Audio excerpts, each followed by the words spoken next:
Let me see what we, Oh, where'd we go? I don't know. I don't even know what you're doing. We're live. I'm trying to check. How do you know that?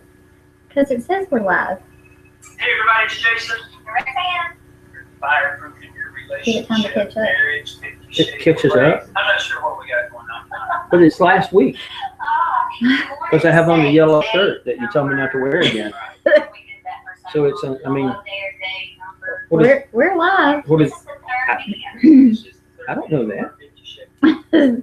I can't prove that. Refresh, maybe. We're gonna see. My wife gets paranoid that, because sometimes we've done these and we talked and we did a great presentation or like so-so presentation, only to find out that we had robot voices and you couldn't under. It was worse than that, though. It was scrambled. I mean, you really couldn't understand it. So I'm always a little paranoid that, you know, it's a technical thing. There's not really anything we can do about it when it happens. But Maybe it's them who are scrambling. Could it be? They are out to silence our message. oh gosh, I can't get anything. I don't know what we're doing. Now it's just spinning. Let's see. No, here we go. Oh, no, we're back to the Hey yellow shirt everybody, thing it's again. Jason.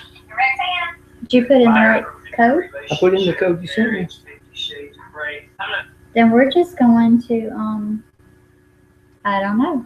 Hope it's right. We have 0 viewers. Well, You know what I can do though? what? I can check the message that you sent me and see if you sent me the right one. Well, I got it from the screen, so it's impossible for it to not be right. Ooh, I wouldn't use the word impossible because you don't ever It know. is impossible. Yeah, that part works. I mean, yeah, we're there. I mean, I guess. So we spent all this time. Okay. You just don't know though until you have dealt with these technical difficulties. It's like, I mean, oh look, we have matching cups. Mazel tov. Oh, we have to lighten this mood because this is like going to be a really intense. It could be really intense depending on your situation. It could be, yeah. Wait, you have to start. Hey, everybody, it's Jason. Rexanne. We are fireproofing your 50 Shades of Prey in 9 different ways for 8 weeks. Today. What in the world? Look, this is like. It's not notes. This is like. What happened here? Okay, we're lightened up. We're good. All right, so you like Bennett. OCD kicking in. Okay, so tonight we're talking about nurturing intimacy, and you hear me reference, you know, all the couples I talk to, or you know, the husbands or wives that send me messages, and this is a huge thing because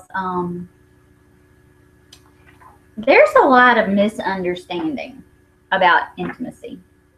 You wouldn't think so, right? But there is.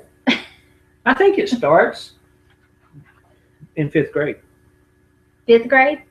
Mm-hmm. Do tell. Well, I don't know how they do it now. They probably do it completely different now. But when we were in 5th grade, well, I was in 4th grade and she was in 5th grade because she's a lot older than that. Not true. At some point, they took all the girls and put them in the library and put black paper over the door. I remember that. Yeah. And they wouldn't tell the boys what was going on. I really don't think they wanted to know. No, but that set the groundwork for the problems that people have, because ever since 5th grade, girls have had a problem telling boys what was going on.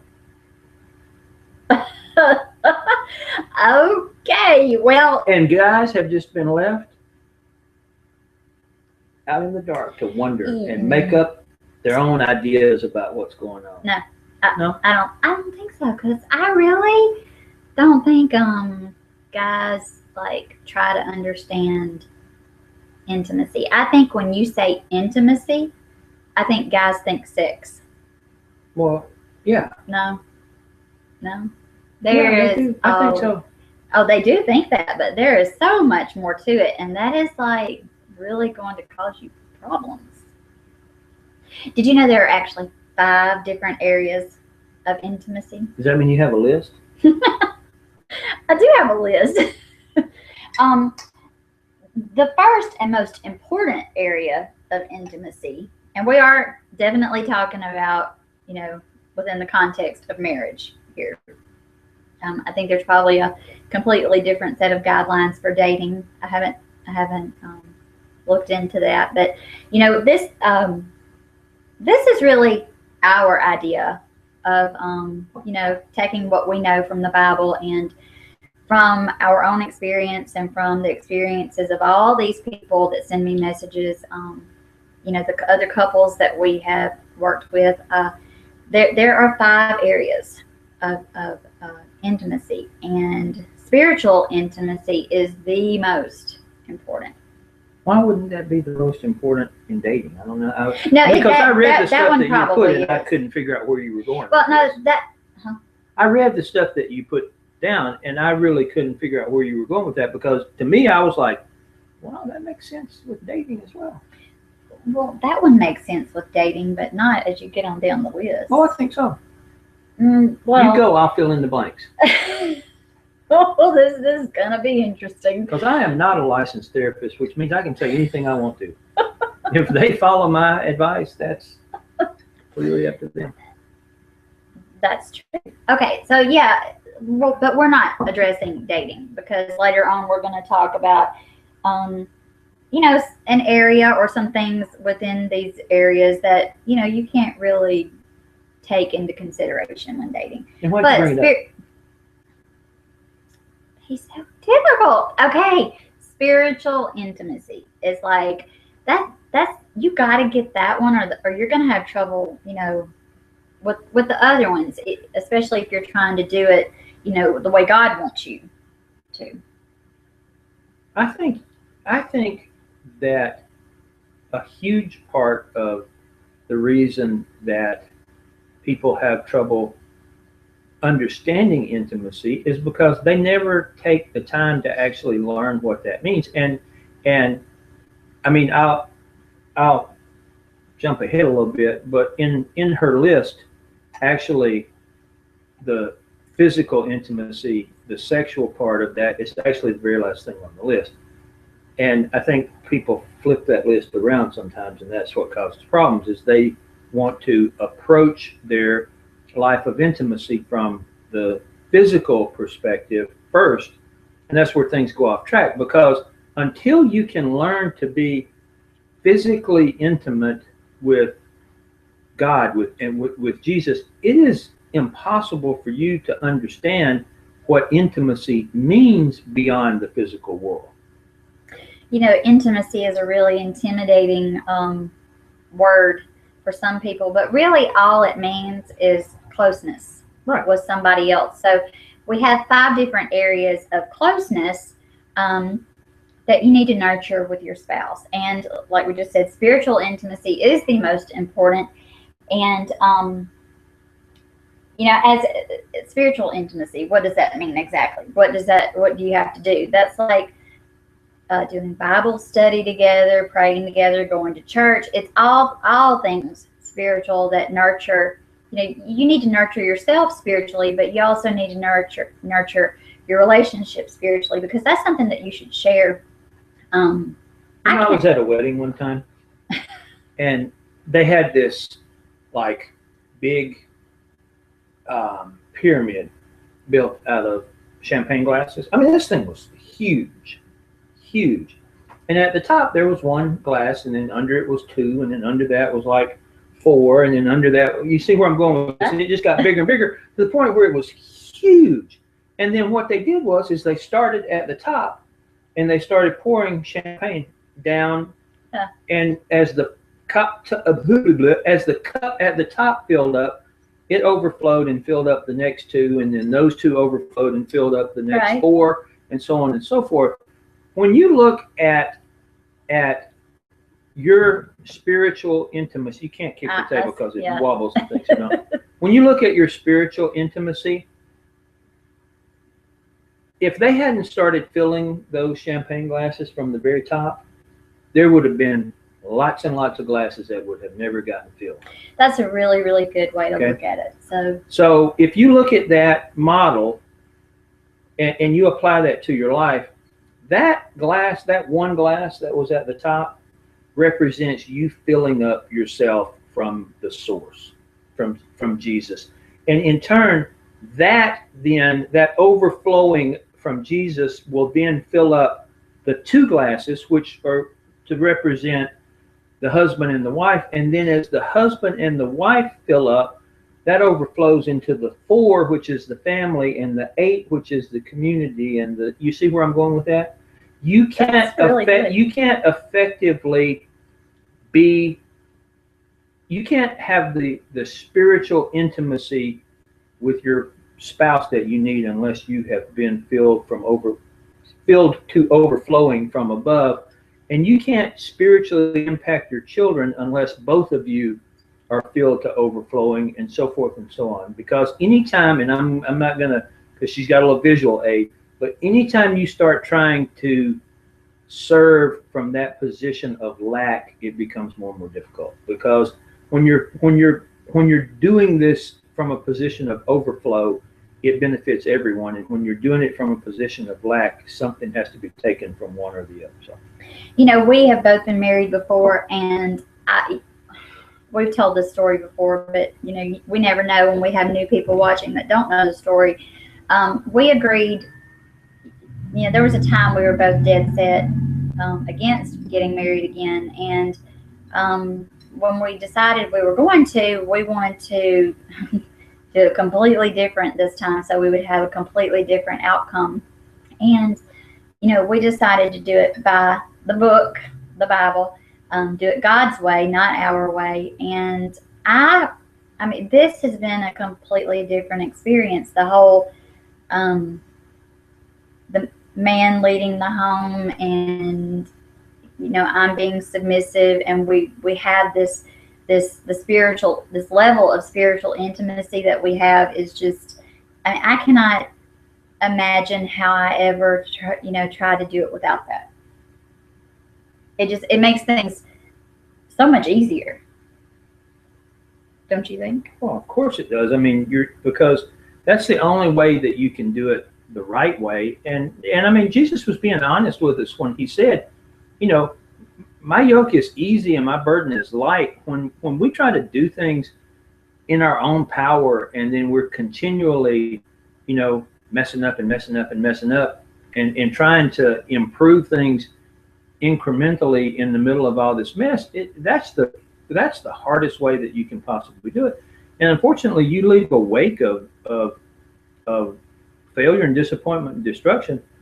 When you start doing things God's way, it just becomes so much easier. I mean, I'm going to stop setting my coffee over there because it wobbles the thing. But I remember when I used to think that all religion was a bunch of rules and a bunch of stuff you can't do, and the most successful Christian is the one who managed to figure out how to resist temptation better than anyone else. And that has absolutely nothing to do with what it's like to be a Christian and to follow Jesus. Now, you can fall into the religion trap very quickly and very easily, and you can get into that, I'm a better Christian than you are because I'm able to resist temptation, and I don't drink and I don't smoke and I don't do this and I don't do that. That's the worst. When you get into that mindset, I'm way off track, huh?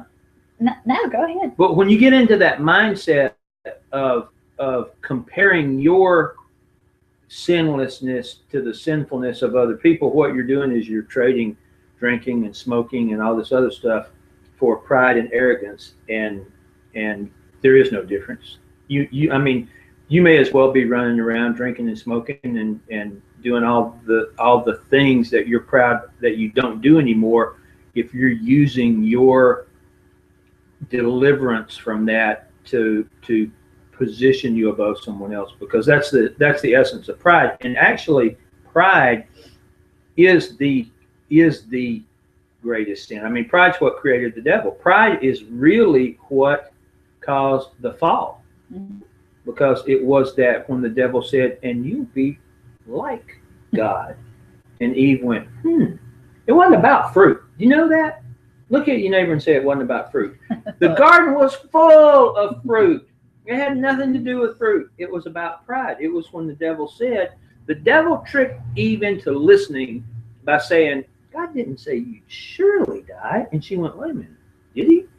Well, you're right. It was not about fruit. And that was the only thing in the garden that God said, don't touch. And I wanted to say this about what you said. Sometimes we get so focused on, I'm not doing this, I'm not doing this, I'm not doing this. This is great. I'm not doing the things I'm not supposed to be doing. And then we forget about doing the things that we're supposed to be doing. So I think it's really dangerous to be, conscious enough to list off, well, I'm not doing this and I'm not doing that. We have to get real about this. It's not a scoreboard. I mean, we know who wins, and if you're a Christian, you win. We have to examine our life daily for where we are messing up, because we do mess up, and that's what our goal should be in our own personal walk. Is what am I not doing, or what am I doing that I don't need to be doing? It's really a lot about self-examination on a daily basis. I had a drug addict tell me one time, well, at least I'm not shooting up. They were still using drugs, but at least and that's like saying, well, at least I didn't order with FedEx. I mean, you could deliver.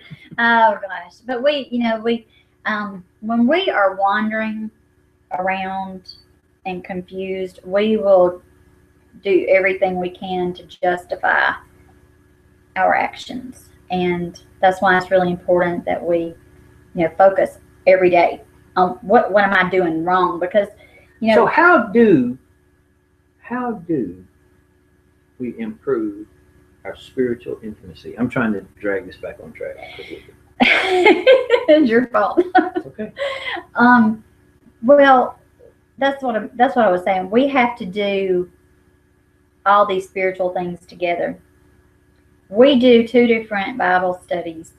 Go to 2 Bible study Tuesday night, Wednesday night. We have church on Sunday morning. We go to church on Sunday night. We are talking about something about Scripture or God every day, just between the 2 of us. Which that brings up something, And I'm not saying that we don't have a lot of room to improve. I'm just saying that we have become so very conscious of how important that is, that we try to get as much of it as we can, because it really helps you stay on track. Do you know what one of the most cited things among Christians when you poll them and ask them, what could you do better, or how would you like for your life to improve, or whatever? One of the number one things that people say more often than not is, well, I need to pray more. Well, I need to pray more. And I remember when it was very uncomfortable for me to talk about spiritual things, or to talk about my relationship with Jesus or whatever. And even with people that you're close to, sometimes that's a difficult thing. And I know people that I talk to who, husbands and wives, who very rarely have, and I won't call it a religious discussion, because I don't really like the word religion, because the religion that we see today is so far away from the religion that's described as being pleasing to God in the Bible that he would never recognize it. Well, I mean, he would recognize it, because that's what he sent Jesus to destroy. So he would definitely recognize it. But the religion that he wants to see in the world is much different than what we see today. So it was very difficult, very uncomfortable for me to have a theological discussion. And I think part of that comes from, if you're afraid to talk to Jesus, then I can understand why you're afraid to talk to your wife about Jesus, or why you're afraid to talk to your coworker about Jesus, or why you're afraid to talk to that kid in your youth group about. I mean, you know what I'm saying? Until you become intimately familiar with talking to Jesus, it can be difficult to talk about him. That's true, because there are probably a lot of sins we don't confess just because we, feel guilty about them, and we're going to get to some of that later. But ways to nurture your spiritual intimacy between you and your spouse are, go to church regularly, talk about God, talk about a scripture, or do something that enhances that part of your life. And I don't mean once a week or every other day. I mean, that has got to be part of your daily life. Jason's already mentioned, sex. That's not an everyday thing. This is an everyday thing. Spiritual intimacy is an everyday thing. Well, you're right. I mean, it's okay.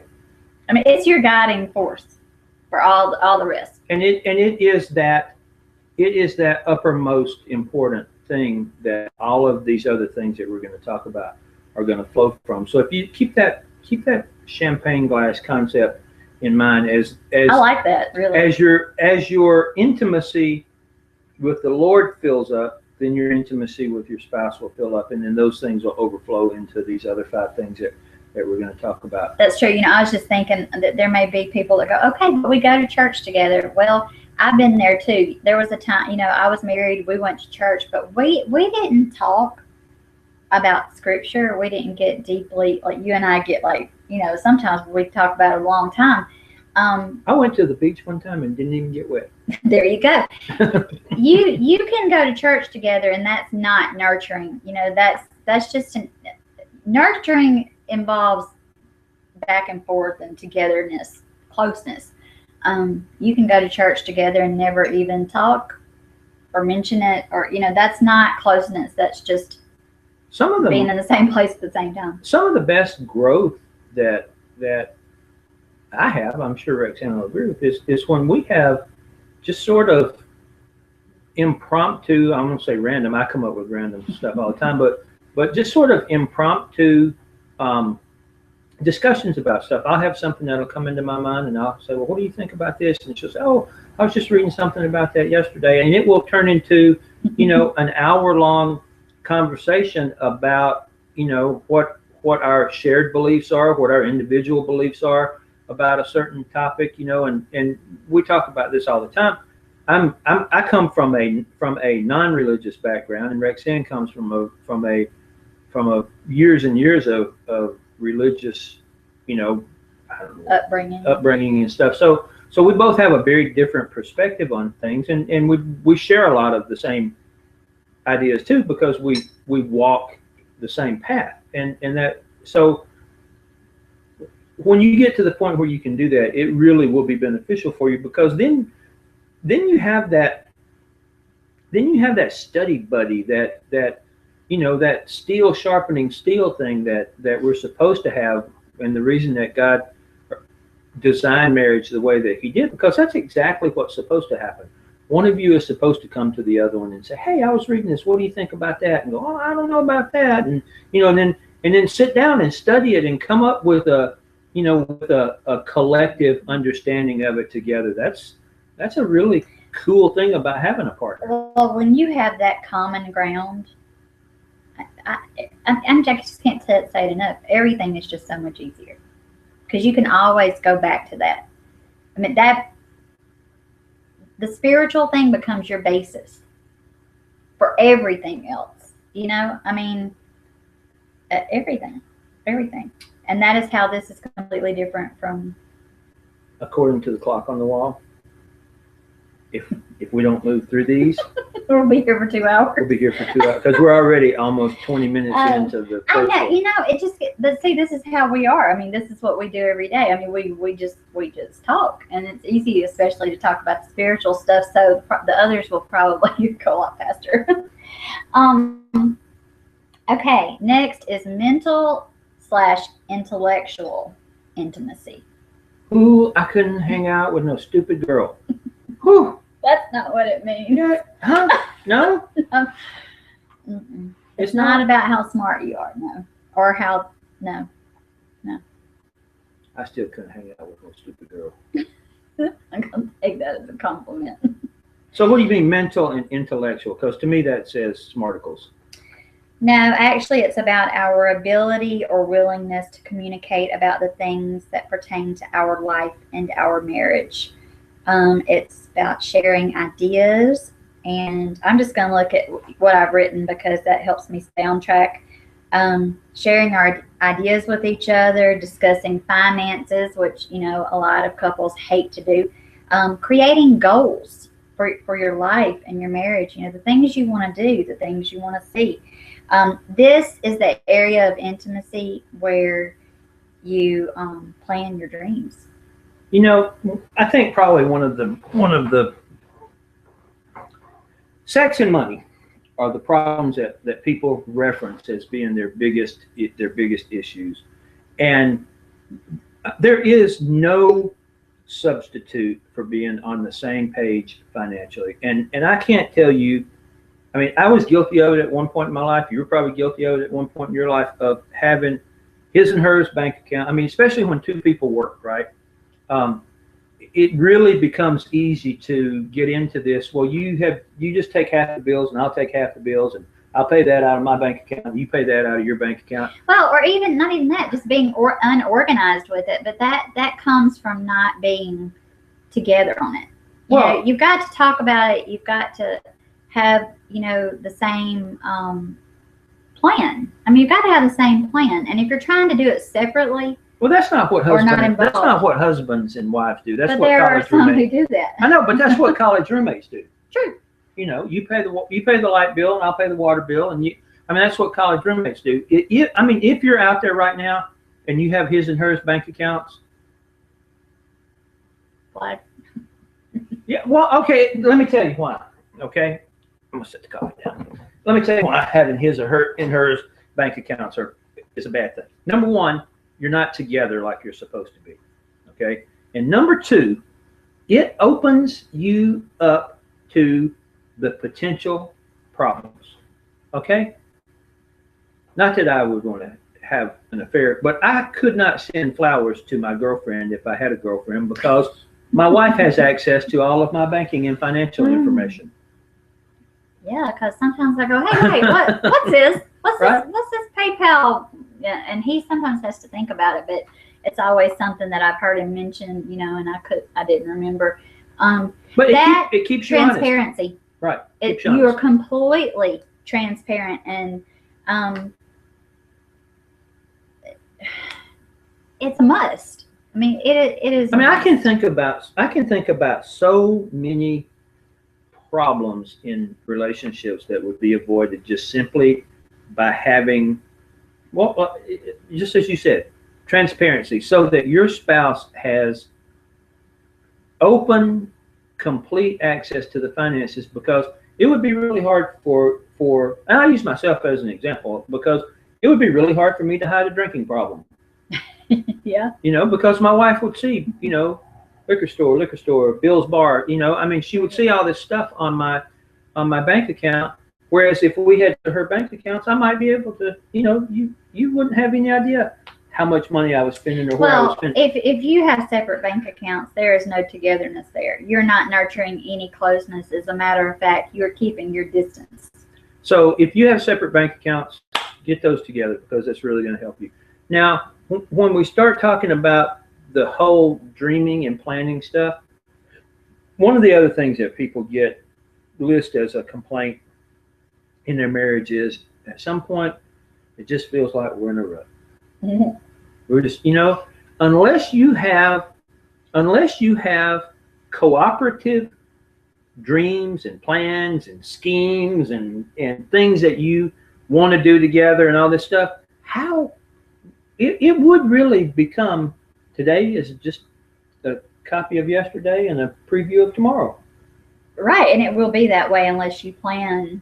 Well, the flip side of that is, if you don't plan, you're going to get in a really bad rut in a negative kind of way. And you may not know what tomorrow holds, but it's not going to be exciting. It's going to be horrible. You got to have dreams. I mean, you got to have dreams. What is your I don't say dream house as an unrealistic expectation. What is the place, your forever home is what we call it. where do you want to travel to that's realistic? What is something you want to see together? I just told Jason yesterday or the day before about, how that's the kind of stuff that really moves me, is seeing, creation, things that I've never seen before that God just touched, and it's just amazing. One of those is something ridiculously simple. We went on a road trip not even 2 years ago. I had never seen the Midwest, and we drove to South Dakota, and while we were there, we saw fields and fields. I'm talking about thousands and thousands of endless acres of sunflowers. You cannot imagine what that looks like.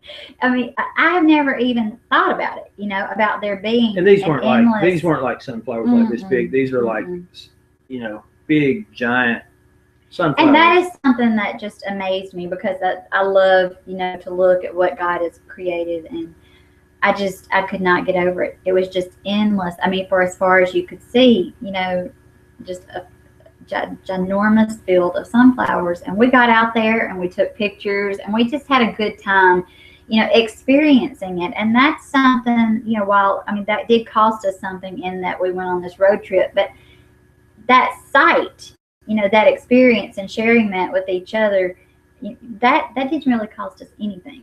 Road trips are less expensive than divorces. I can tell you that. There you go. They are. I mean, you can take like a ridiculous road trip, not even touch a divorce. Several of them, yeah. But so, you got to have dreams. So mental or intellectual intimacy is all about, sharing your hopes and your dreams and what's going on in your day-to-day life. Okay, so then the third one is social/recreational intimacy. And that one is really self-explanatory. I mean, it is about doing life together. It's about, having date night. It's about hobbies and activities. And we're not saying that you can't ever do anything without your spouse. That's not what this is about. This is about having a life together outside of the four walls of your home.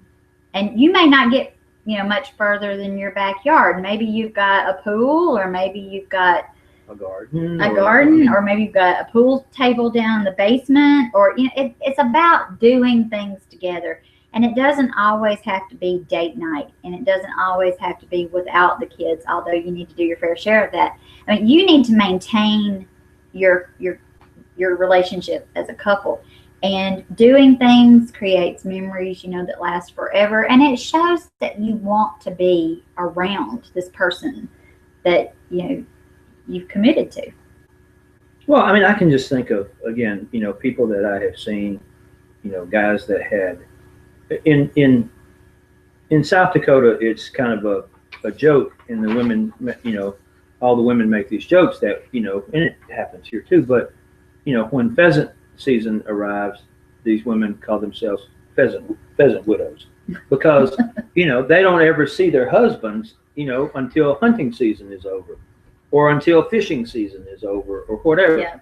And while that's fine, and I know a lot of people who have really great relationships, and you typically have one of two. The guys fall into one of two categories. Either married guys, either they're guilty and they're going to get chewed out when this is all over with because they haven't been home and they've been hunting and all this, or their wives are completely okay with it because they have this full, round, wonderful relationship. Right. At other times, so it's okay. Here, guys, this is the deal, guys. If you are covering all of your bases at home, there's a pretty good chance your wife will let you. I mean, you know what I'm saying? But if you're missing out, if your wife is missing out on things, and she doesn't trust you because of the not being on the same page financially, and you're not being the spiritual leader of your home, and I'm just climbing back up this pyramid, right? If you're missing on those two things that occupy a higher priority than what we're talking about right here, you're going to have some problems with this, because there's going to be trust issues and there's going to be all these things that are going on. However, if you're taking care of those things and your wife knows you have a wonderful relationship with God and you have a strong spiritual relationship with her, and you're loving and learning and sharing with her, and you guys are on the same page with your money and your dreams and all this stuff, and you go, hey, I'm going to run out to deer camp, with the boys for a week. That's okay. Well, it is, and it just goes back to, you cannot, if there is lack, the only way to fix the problems that come from that lack are to replenish what is missing. And that's a really good point. If you are not spending quality time with your husband or your wife, and then you want to go off on a girls' weekend or a deer hunting thing, or whatever, there are going to be hard feelings, and there's going to be this, okay, you're putting yourself out there first, and it's what you need and what you want that is most important. So if you are taking care of all these other things at home with your spouse, then you get the best of both worlds. Mm-hmm. I mean, that's really, really simple. So the fourth one is three? We were just on social. Oh, actually there's 6, not 5. Really? Yeah, emotional intimacy. Yeah, because there's a reason. Because I almost combined the last 2, but they were still so different I couldn't. So emotional intimacy. You tend to think, well, we already talked about that. We talked about mental intimacy. But emotional intimacy is different because it's a lot more, it's not just about sharing your ideas and your goals. It goes deeper, and it forms a different kind of bond. Like, how well do you know your spouse's past? Are there things that are emotionally difficult? Do you cause your spouse emotional discomfort by something you do? Emotional intimacy is about revealing or knowing the innermost thoughts and feelings of your spouse. And I think that is one that is really hard for people because, most of us have things that we hate to talk about, that make us uncomfortable. And, we just kind of want to leave them where they are, even though we have to deal with them sometimes. We don't really want to talk about them. The interesting thing about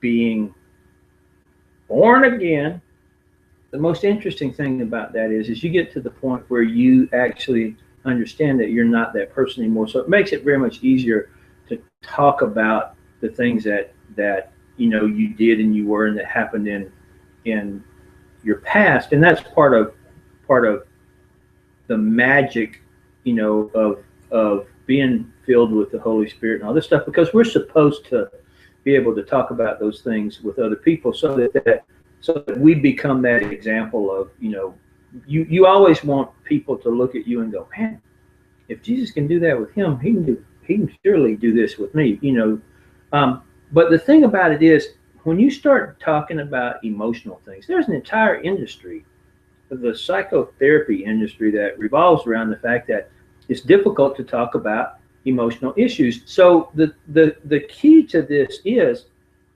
again, work your way back up that pyramid. The more emotionally honest that you can be with Jesus, the easier it's going to be for you to be emotionally honest with your spouse. And what I mean by that is, trying to do things in your own power and in your own way and all this stuff is the most difficult thing to do. It's also the least productive way to do it. I mean, you can struggle. People struggle with all different kinds of stuff. Emotional issues and addictions and all these things that they struggle with. And trying to fight that battle under your own power is just so overwhelming and almost impossible, or literally impossible at some, in some situations. However, when you hand that over and let Jesus take care of it, and you start living your life for him. Now, I don't mean shirk your responsibility, because that's not what it's about. It's about knowing when and how to say, you know what, I've done everything that I can do here, and this is not working, so I'm going to turn this over to you. Once you get to the point where you can have that emotional trust relationship with God, it becomes so much easier to be open and honest with your spouse about emotional issues and things like that. So, Well, and it's not only things you've done, you know, it's experiences that you've had. well, yeah, It may right. not have anything to do with things that you've done. But there are a lot of people in the world today dealing with things that were done to them. So it's either or those things. But you still have to be able to talk about them. You've got to be close enough that you can talk about anything. Communication is really equals freedom in your marriage. Well, I know what you're talking about, and she and I share the same thought process and understanding on this, and we were just having this discussion yesterday, as a matter of fact. You know what? You had a rough life. I had a rough life. Well, I had a rough life to whatever degree, but you are robbing yourself of joy and fulfillment in your life, and very possibly in your marriage and in your relationship with your children, if you are clinging to this idea that you are somehow who you are because of something someone else did, because that's an absolute total lie. You know, you have to break free from that identification of being a victim and embrace the gift that Christ gave you and your personal responsibility. I'm trying to be gentle here, because sometimes I get abrasive with this and that. People don't like that. But if you are blaming your dad or your mom for what they did or didn't do, or if you're blaming society for what it did or didn't do to you, or the economy, or uncle touched too much, or whatever, you got to get beyond that, because that is absolutely nothing but a prison that you hold the key to. True. It's true. And, you know, I know there may be somebody out there that's going, yeah, but you don't know.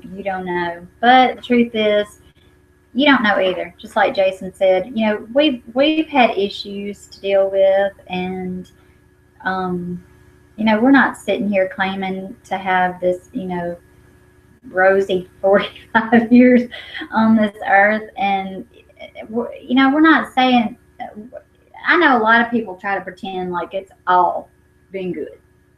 Oh, it hadn't all been good. No. Some of it has sucked. Bad. Yeah. But you know what? There is a whole Let me tell you what different place. There's a whole different place. I'm going to say this. I don't like to use like definite statements that lock me in, but I really take steps to never have to eat ramen noodles or Kraft macaroni and cheese. Seriously, I refuse to eat it, because I am no longer financially chained to ramen noodles and Kraft macaroni and cheese, because I was at some point. I mean, you know, people are like, you don't know the struggle. I know the struggle, because I have lived on hot dogs and Kraft macaroni and cheese. Well, and it's not even only that struggle. I mean, you know, I have found that most people who come to me, they will have something, maybe not all of it, but they will have something, or I will have something that we can easily identify with each other on. And that's because we are all living life, and we have all been disappointed, and we have all experienced pain. And, you know, God has blessed us, and we have embraced this way that we are supposed to live. And it has, we don't sit and think about our pain, and we don't think about the hard times in life. You know, we are so thankful to be where we are. And I know, you know, there's much better times even to be had, but you have to be realistic, and you have to, you know, we bring a lot of this either on ourselves, or the people who have hurt us, you know, brought that on us because of the way they or we were living.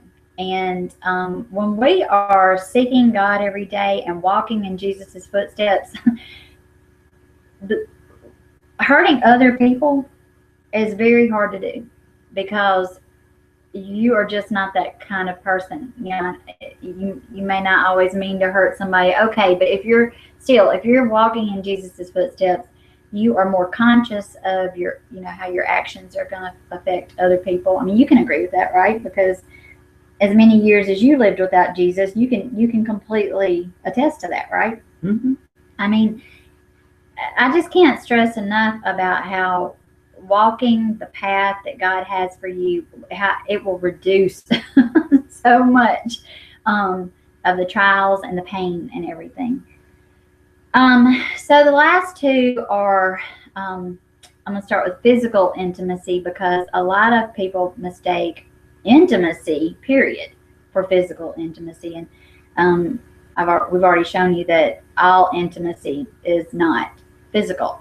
There is a difference between physical and sexual intimacy, even though they are both physical things.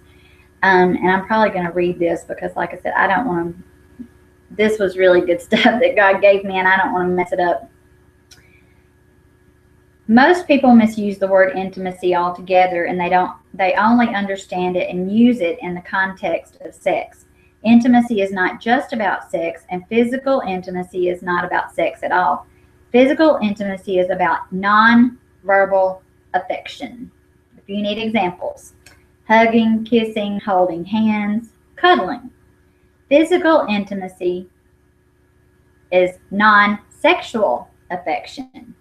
This is important to know because most women and many men need this outward display of affection. You probably heard before that hugging releases endorphins and serotonin. There is much more to hugging and other forms of physical intimacy than meets the eye. While most guys aren't as big on cuddling, they should make time for it and learn to embrace it. God made men and women different, and part of marriage is providing for all of your spouse's needs, even the ones that we aren't particularly in the mood for. Putting our spouse first above our own needs is a trait that sometimes must be cultivated. If physical intimacy is not high up on your list of priorities, you should evaluate. It is a basic human need, and denying that fact won't change anything. It will only cause friction between you and your spouse. A lot of guys miss this. I mean, a lot of guys miss this. A lot of guys do, and I can only speak for myself here, but I mean, you know, I'm like Mr. Fix-It. So, you know, I want to solve problems, and sometimes this chick stuff. It's not just chick stuff though, because there are guys out there who enjoy the cuddling and the hugging and. Is it just me or is that keep? I know, it's in my way. My foot keeps hitting it. This becomes probably difficult for a lot of people, and it does require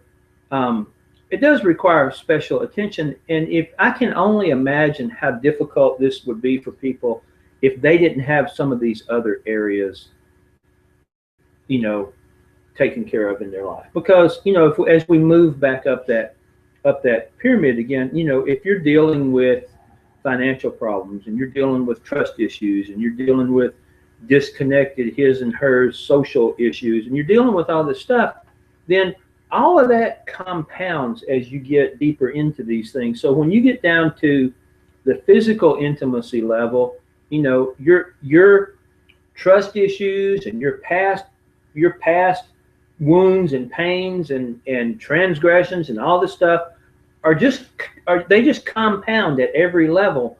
So I mean, I understand that this is why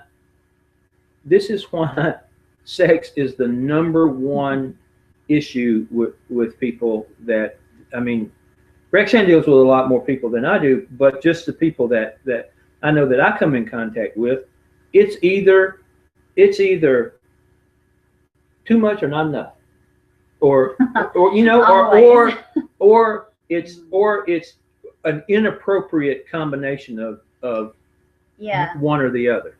And the thing about, see, I trust my spouse emphatically. We don't have any, like, I don't have to worry about if she's talking to somebody on the phone or text messaging somebody or whatever. I don't have to worry about where she is when she's not here. I mean, we don't have we don't have distrust in our relationship, which is fantastic. Because I have been amazing. I have been in relationships before where you did have that. So one of the problems when you get to this physical sexual level of intimacy is people who have these problems, then they tend to look for solutions outside of their relationship. And it's either, now let me tell you this, there is no solution to your intimacy problems outside of your relationship. It doesn't matter. I've got coffee now. I've got the hiccups. It doesn't matter if you're talking about sexual intimacy, physical intimacy, emotional, mental, financial. No, because you're going to come, I mean, assuming you try to solve that outside your marriage, you're going to come back into your marriage with your spouse, and you're still going to have that lack.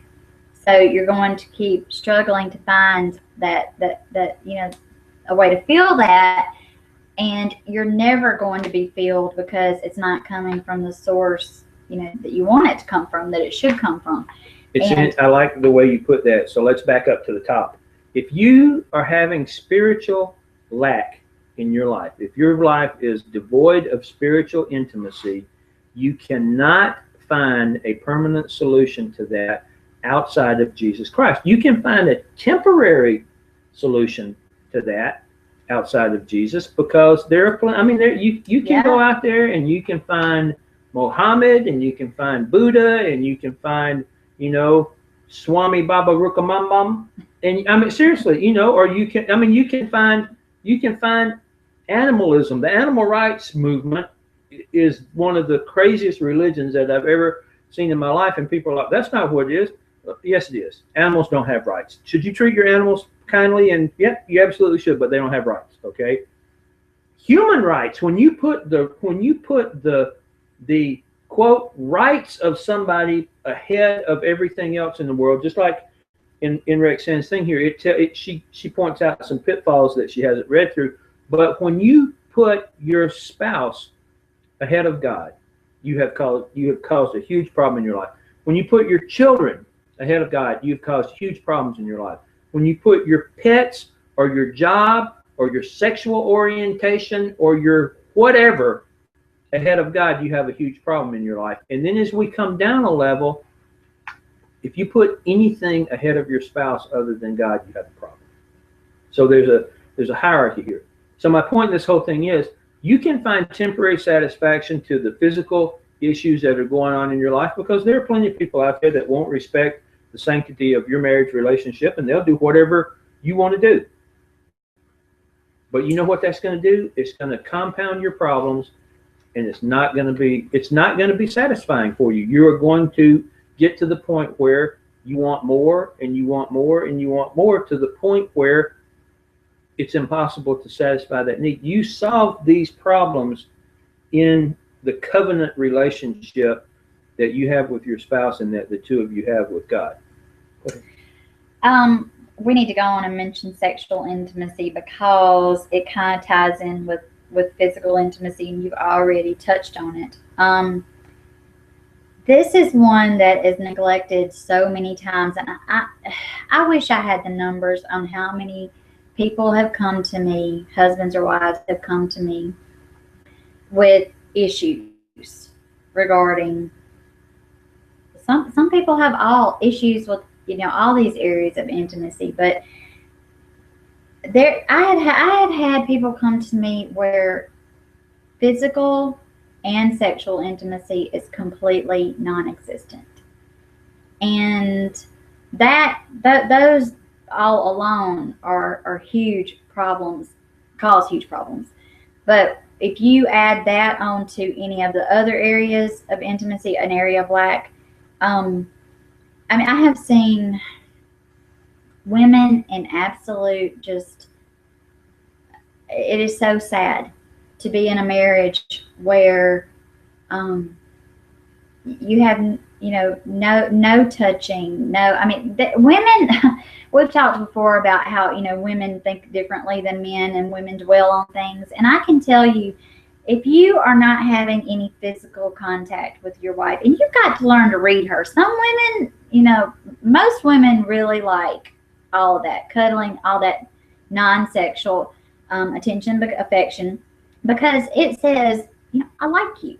I want to be close to you. And most women like that. And if you're not doing any of that, you are causing serious emotional harm to your wife. It causes problems in all kinds of areas of her life, and she starts to second guess herself as a woman, and I'm not desirable. And I'm going to tell you what, her thoughts are bad enough, but the devil is just sitting there waiting on one of these areas to be lacking so he can dive in and go, oh, yeah, he doesn't even like you anymore, really, because he can't even spend time to hug on you. He's not listening to you. You tell him what you need and he's not listening. And the devil uses our weaknesses. And I've already said, if you're not spending time, and that's what quality time is. It's not just going out on dates. It's not just going on vacation. I mean, this is day-to-day living. And if you are not spending time, that's part of marriage. This one woman, I will never ever forget her. And her husband stayed in his room. They had little contact with each other. There was nothing physical whatsoever. And he even went as far as to tell her it didn't matter what she did. She could go to the gym. She wasn't even fat. You can go to the gym, lose weight, don't lose weight. I mean, it doesn't matter what you do. We're not going to have anything physical. And blows my mind that you can enter into a relationship and enter into a covenant where you are it calls for you to be selfless, but yet you are so selfish and you're not putting the needs of your spouse ahead of your own. And like I said, it doesn't matter if you've got issues with one of these areas or all 5 of these areas. Even one area that is lacking is going to cause a domino effect. And you may not see it daily, but I can assure you whoever is experiencing the lack is going to be feeling it daily. And I'm just going to read what I have here about sexual intimacy. The effects of this neglect are far-reaching and can have lasting effects on your marriage. The devil uses our sexual needs against us. When one spouse refuses to recognize their responsibility in this area, communication diminishes. The spouse experiencing lack deals with physical and emotional frustration. The devil attacks during the times of weakness, offering ways to relieve this tension. He suggests everything from masturbation to extramarital affairs as a way to deal with this non-existent reality. In the Bible, we are told our bodies are not our own. They are our spouses. 1 Corinthians 7:4. We have an obligation to fulfill our spouse's needs. The devil will try to convince you otherwise. This is a sore subject for many couples, and it should be just the opposite. Sexual intimacy is our opportunity to mingle our mind, body, and soul with that of our spouse. We like to call this spiritual sex because it is about much more than a physical union. When expressed as God intended, this form of intimacy truly does merge mind, body, and soul. Mark 10:8. Dismissing any issue regarding any of the forms of intimacy will not yield a desired result. Instead, it will only hinder your relationship. To be married is to serve our spouse, and to serve our spouse means to put ourselves aside. Complete selflessness is perhaps the ultimate display of love in its truest and most sincere form. If we look at Jesus' life and death, it is easy to see that correlation. I'm going to just touch on this because this is another thing that I hear all the time. We've talked before about, just for example, I mean, this is a good time to talk about sexual immorality. Porn addiction kills marriage because it actually, and if you haven't dealt with it or you haven't helped anybody that has dealt with it, you don't know this. It actually changes your brain and the way you think. So what that means is a long-term, or I guess consistent maybe is a better way to put it, porn addiction means you're no longer going to be able to be satisfied in traditional ways, which means you're not going to find your wife attractive. She's not going to be able to meet your needs. And the same goes for women. I mean, there are women with porn addiction as well. So then you end up with a situation where this person addicted to porn, it compounds, and you can't be sexually satisfied. And so you end up completely frustrated, and you keep going back to it and going back to it. And I'm going to tell you, if that is you, you have to stop, because it will control your life, and it will ruin your marriage. It will ruin any hope you have of a normal sex life. I mean, it's so sad. It just makes me so sad when I see so many people who are struggling, and they want to fix it quick, and they've dedicated to not going there anymore. They're getting past this addiction, but they're still dealing with these lingering effects, with their brain, and the not being able to be satisfied by their spouse. And it does such long-term damage. It is chemical or sexual or emotional. All addictions destroy. Now, if you're addicted to heroin, cocaine, you're in the same position that people are when they're addicted to porn, or addicted to gambling, or addicted to shopping. Because when you're addicted to drugs or alcohol, there is a very real risk that you're going to overindulge and overdose, and you could die from an acute situation. You look at other forms of addiction, they become more, in my opinion, more dangerous. And I mean, an example in shopping, which I think of the same thing, really. You can overdose on those, but you can incur debt to the point where it becomes impossible for you. You believe that it's impossible for you to overcome it. And a lot of people commit suicide because of debts that they've incurred, and shopping addictions and things like that. I think that porn addiction in particular is probably the most dangerous addiction that you can have, because you can't overdose. There is no such, and just like we talked about seeking external solutions for internal problems, you get to the point where you want more, because it's never satisfying, and it's not filling that need. And whether this is extramarital affairs, if we look at that, you will get to the point where that's no longer satisfying for that, but there is a limit to that. It's limitless. There's the internet, and the world is full of opportunities for you to indulge your addiction, and you just literally have to decide that you're no longer going to participate in that behavior, because that is the only way that you can recover from it. Because even though you don't, it is just like it would if you were addicted to heroin, or if you were addicted to alcohol, or if you were addicted to any of these other things that we've talked about. It just happens in a way that's not as visible as some of the other stuff is. Right. It is so damaging.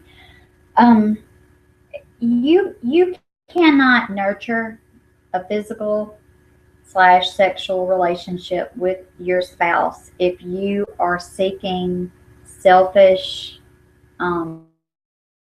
satisfaction somewhere else.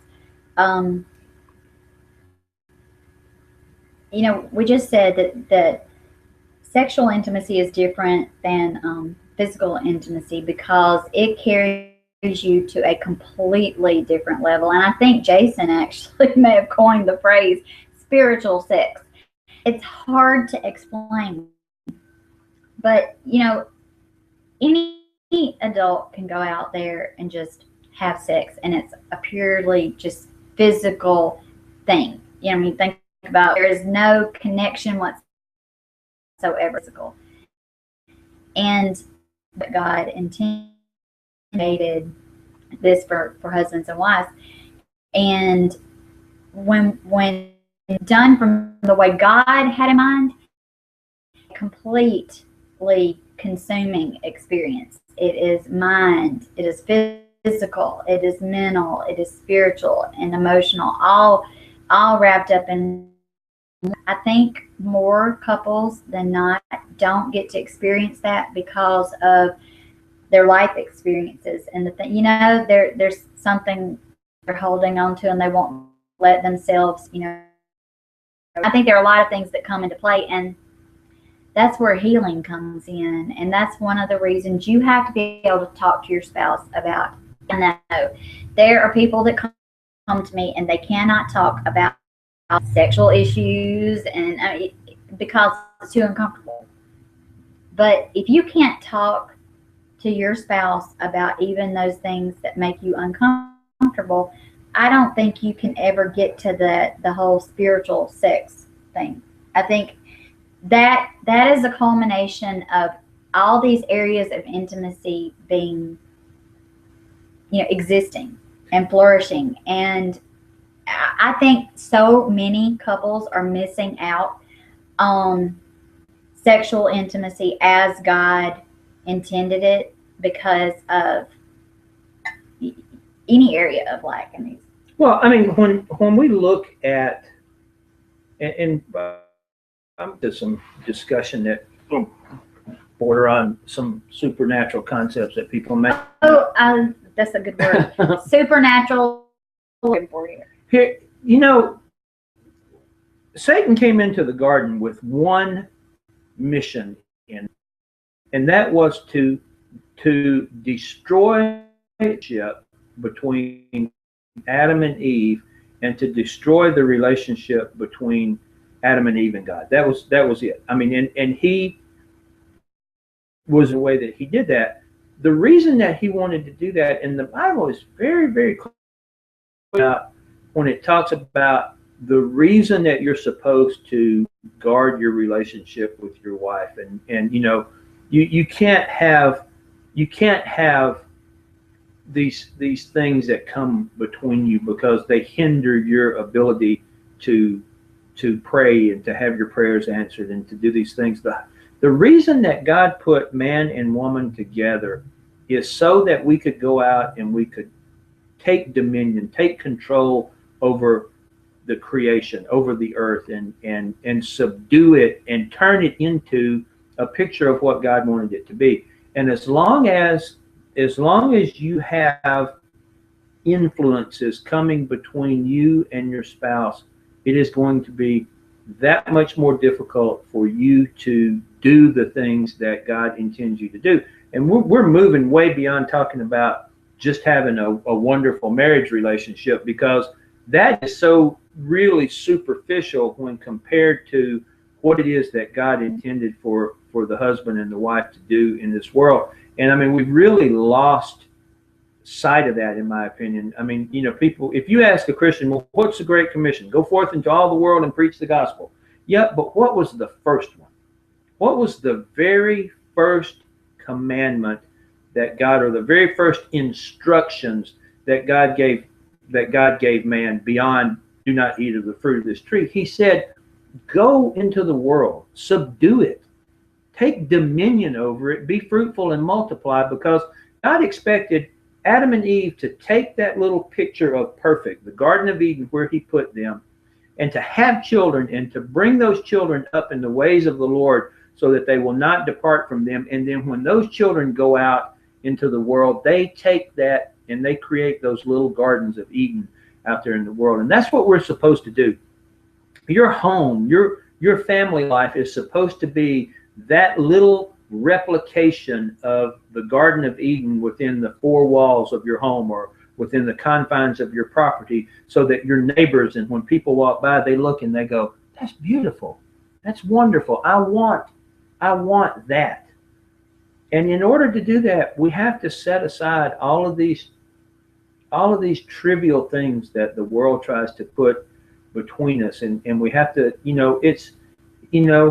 it's not your fault, it's not her fault. We have to get so far beyond this little trivial distractions that happen in day-to-day life, and understand that the only thing that is more important to you than your relationship with your spouse is your relationship with God. Period.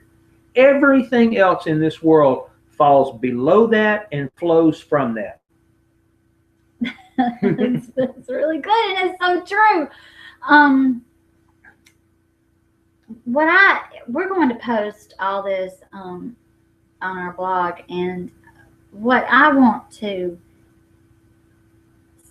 say here at the end is examine your own life, your own marriage, and see where there is lack. Because no matter what you have dealt with, and all of these have been, it's easy to get closer spiritually. That's not rocket science. It's easy to sit down and talk and become, nurture mental intimacy. It's easy to come up with hobbies to do together and activities. That's not rocket science. That's easy. These just take effort. But when you get down to physical intimacy, should be easy. But for some people, they're not touchy-feely people, so they might have to put a little extra effort into it. But I promise it's worth it. The sexual intimacy is the hardest part of all this because of people who are dealing with external factors or past experiences. And, honestly, that is the part that probably causes the most pain as far as previous experiences or things you've done in your marriage, that have hurt your spouse. But they can be rectified and you can get past them. But I'm going to tell you, you have to be dedicated to working at it. You can't acknowledge it and then walk away from it. You have to acknowledge it and work at it every day. And if there is something, if you have had an affair, if you have had a porn addiction, if whatever it is, your spouse wants to hear when things are better. They need the encouragement that things are moving along, even if they're moving along at a slow pace. Just to know that you're still thinking about it, because especially I think you said last video, guys don't think the same as women. Women are thinking about this stuff. So guys, if you have been looking at porn, it's in her head all the time. If she walks into the room and you're just even casually getting onto a different web page, and she's gonna wonder what you were looking at, and it may be completely innocent. But if you have done your spouse wrong, it takes time to heal that, and maybe forevermore. They need you to show that little extra effort, that things are okay. And whatever your problem is, work at it together. This is not just a you thing. You came into this union together, and you can't just, I don't know how to say this, you make him work. There are things about, whatever your problem is that you're going to have to work on yourself, but there are places that you are going to have to include your spouse. Does that make sense? Mm-hmm. Because you are a pair, and the other spouse needs to be part of that, and know that you're working at it. Give a progress report. I'm being serious here. This is what it's about. This is how it is. There's no way of getting around it. And I'm going to touch really quick on. I had somebody tell me the other day after I had posted on Facebook. I don't care. People can, if you got somewhere to go, bye, come back later, whatever. But I'm going to say it, and a lot of people are going to disagree because it steps on their toes. But you can get in your Bible and you can see where I'm telling you the truth on this. Sexual immorality is about way more than looking at porn or cheating on your spouse. We briefly touched on masturbation, and that is something that I had to really research and get in the Word and see, well, God doesn't say anything about it, but guess what? It is selfishness. It involves lust of the flesh, and it is wrong. And it also will help work your mind. Sex toys. I'm going to say it because people ask and want to know. I can promise you, when God created sex between husband and wife, it did not include sex toys. I mean, these are all things, you know, the devil has used to create distraction and help couples become dissatisfied with each other. You cannot encounter a supernatural, spiritual type of sex the way God intended if you are relying on all these external things that are not of God. We started this particular series, but this won't be a shocker probably to anybody, but because of the popularity of the 50 Shades of Grey movie. And we've never really discussed this directly. Maybe the first night we touched on it a little bit, and we haven't seen the movie, so we can't really say what all's in it, but I read enough of the first book to know I did not want to go see it. We have witnessed a lot of people who we believe are Christians who went to see the movie. And in our opinion, we've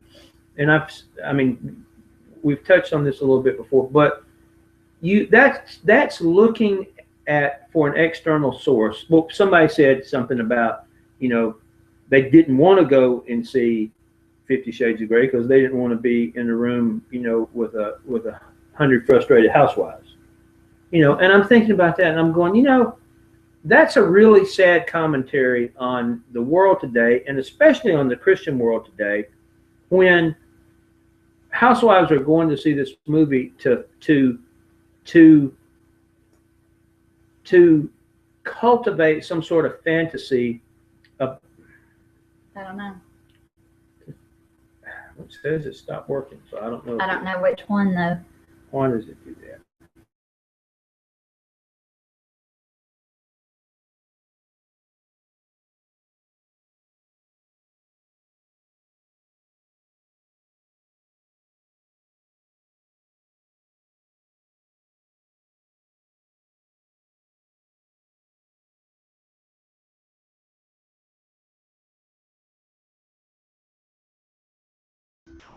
Well, we'll see. I don't know. Let's try to finish it up.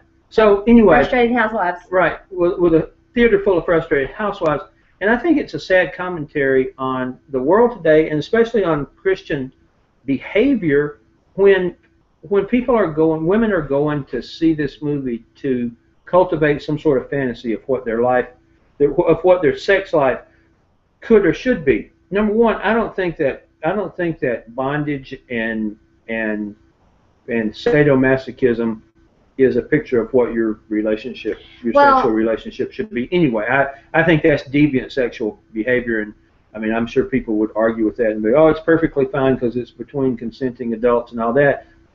I honestly think that Jesus came so that we could be free from bondage, not participate in it for fun.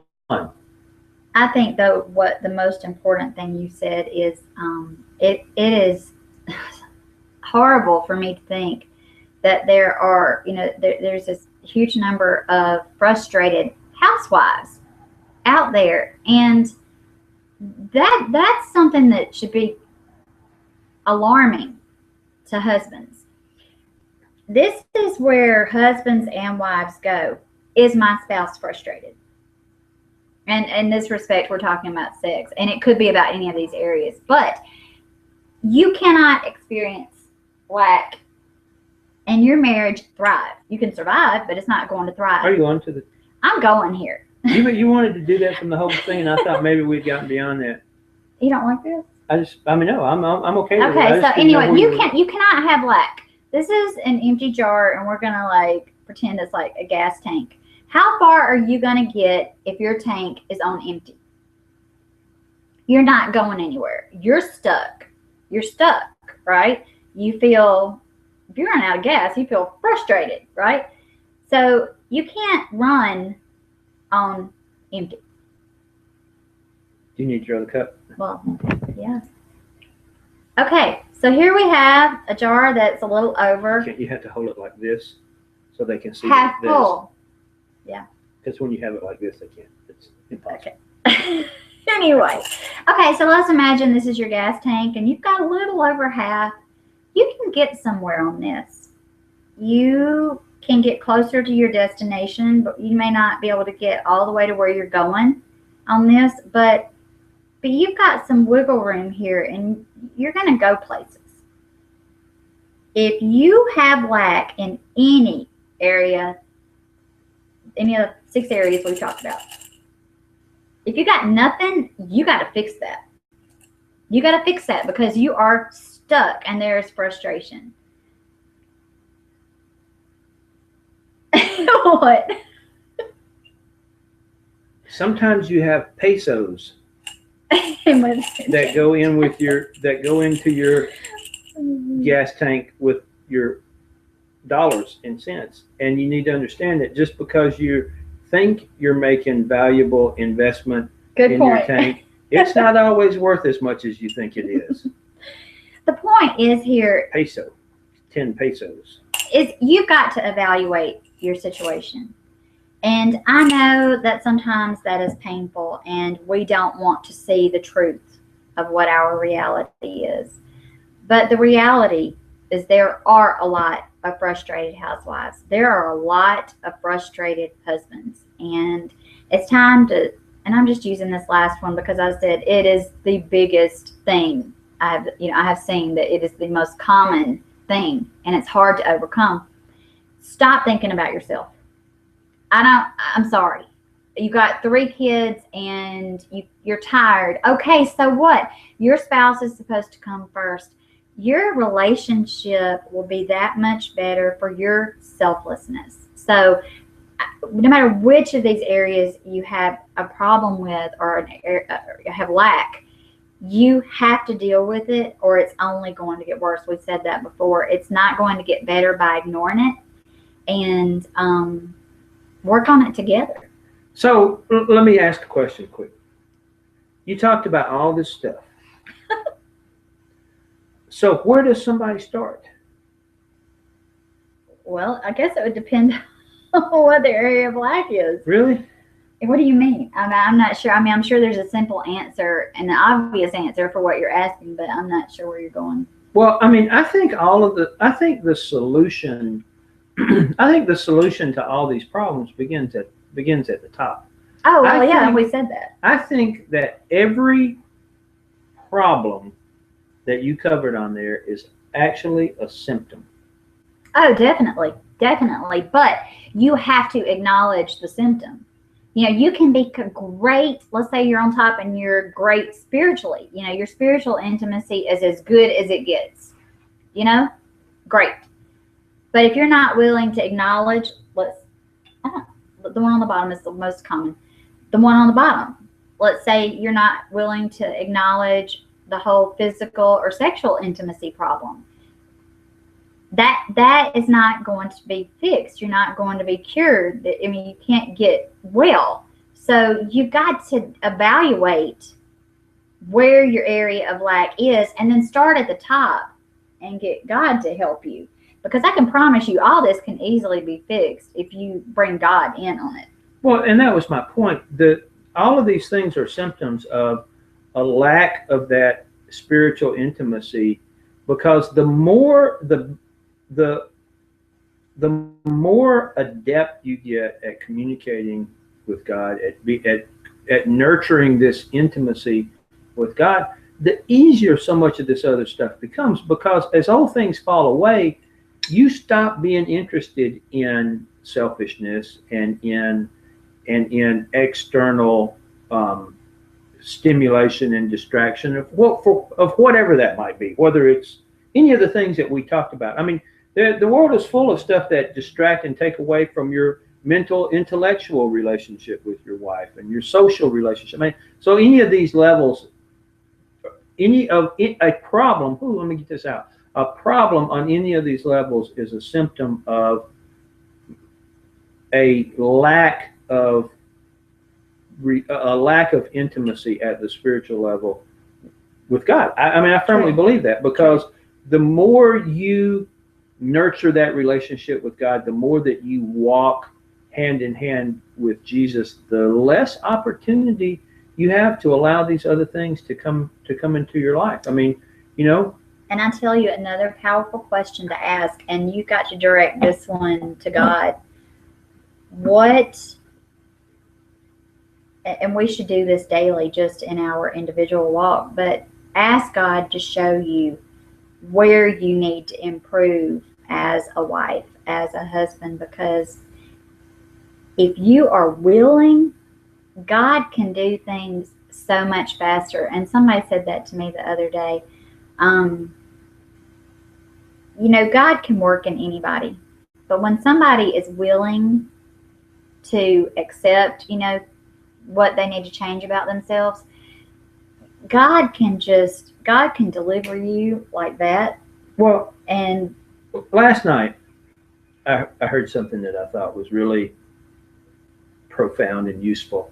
And this guy was talking about how do we pray, or how do you pray, and he said, we know you can't pray and ask for things that God's already given you.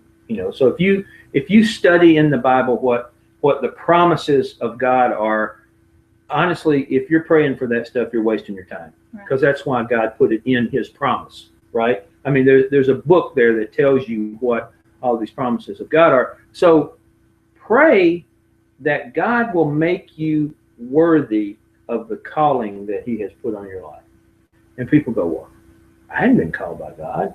We've all been called by God. If you're married, you were called to marry the person that you're with. Pray that God will make you worthy of that calling that He's put on your life. If you're a parent, okay, you were called by God to be a parent. Pray that God will make you worthy of the label dad or grandpa or vice president or taxi driver or sandwich artist or whatever, wherever you are in your life. Know that God has called you to that position, and pray that He will bend you to His will to fit better into that position of your life. And then through that, all of these other things that go on in the world will fall into place. You don't have to pray. You don't have to pray for the things that God has already promised. You don't have to pray for food, and you don't have to pray for clothes, and you don't have to pray for shelter, and you don't have to pray for grace and all these things that God's already promised you, because He's promised to give you that. Pray that He'll bend you to fit the mold of the person that He wants you to be, and all those other things. That comes from seek first the kingdom of God. That's really important. And we can be the husbands and wives we're supposed to be when we seek Him first. And sometimes we have to listen. There are cues, and what areas. You probably don't have to do a very deep evaluation of your marriage to see where there is an area of lack. And I'm not ever going to let my wife drink coffee again before. Why? Because we're going on an hour and a half. Wait, that's my fault? Yeah, because last night she did the same thing. We took a little road trip. You know what's great? She took a thing like this big, that much coffee. No, that's a little exaggerated. But wait. And she was one.